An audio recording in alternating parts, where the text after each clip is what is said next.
La vie actuelle et son lot de stress, le rythme effréné de notre quotidien ou encore notre société de surconsommation nous amènent souvent à adopter de mauvais comportements alimentaires. Ce que l'on appelle aujourd'hui la malbouffe est en passe de devenir un véritable problème de santé publique. On a tendance à manger trop gras, trop sucré, trop alcoolisé et trop salé. Et à laisser de côté les fruits et les légumes qui sont des aliments extrêmement importants, notamment pour l'apport en antioxydants. Fast food, pizza, snacks, plats préparés, les tentations sont nombreuses, mais pas seulement. Quelles sont nos erreurs dans ce comportement alimentaire et que pouvons-nous faire pour changer nos mauvaises habitudes? En général, on ne déjeune pas ou pas assez, ou en tout cas trop vite. Ce qui implique qu'on va rester toute la matinée avec pas grand chose dans le corps à part un peu de liquide quand tout va bien.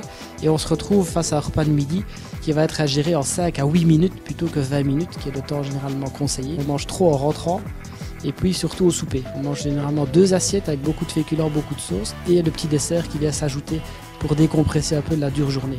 Donc en gros, beaucoup trop en soirée par rapport à la matinée et surtout pas assez de fractionnement, de collation et de couleur dans notre assiette. Quelles sont alors les bonnes habitudes à adopter? Pour vous aider, voici quelques conseils.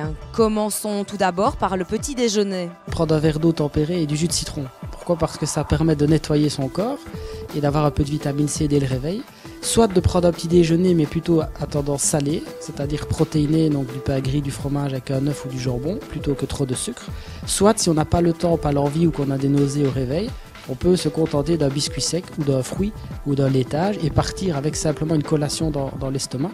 Dans ce cas précis, on prend bien sûr un repas un peu plus important en matinée. Donc on peut très bien manger du pain à 10 h du matin et avoir pris simplement une collation au réveil. Et pour le repas de midi? Essayez d'avoir au moins un jour sur 2 ses propres tartines, plutôt pain gris ou multicéréales, une garniture maigre, donc fromage allégé ou protéines comme du thon, un œuf ou par exemple du fromage. Un jour sur 2 par contre, on peut aller chercher un sandwich, manger avec ses collègues à l'extérieur, un resto qui sera plutôt un plat du jour plutôt qu'une alimentation trop grasse. Et si possible, pas d'alcool pendant le temps de midi, uniquement de l'eau, plate ou pétillante, pas de soda. Pour tenir le coup, la collation de l'après-midi est également très importante. Entre 15 et 17 heures, on prend une collation, fruits, yaourts, biscuits secs, barres céréalières ou encore une tranche de pain pour tenir jusqu'au souper. Pour le dîner, faisons la part belle aux protéines et aux légumes et mettons un peu de côté les féculents trop souvent présents dans nos assiettes. Un soir sur 2, on peut très bien réduire, voire supprimer les pommes de terre, les pâtes, le riz ou le pain pour ne pas justement manger trop lourd en soirée.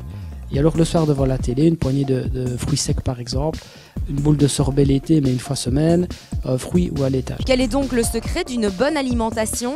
La recette est très simple. On mange de tout, on met en équilibre, on fractionne et surtout on évite les excès en termes de quantité.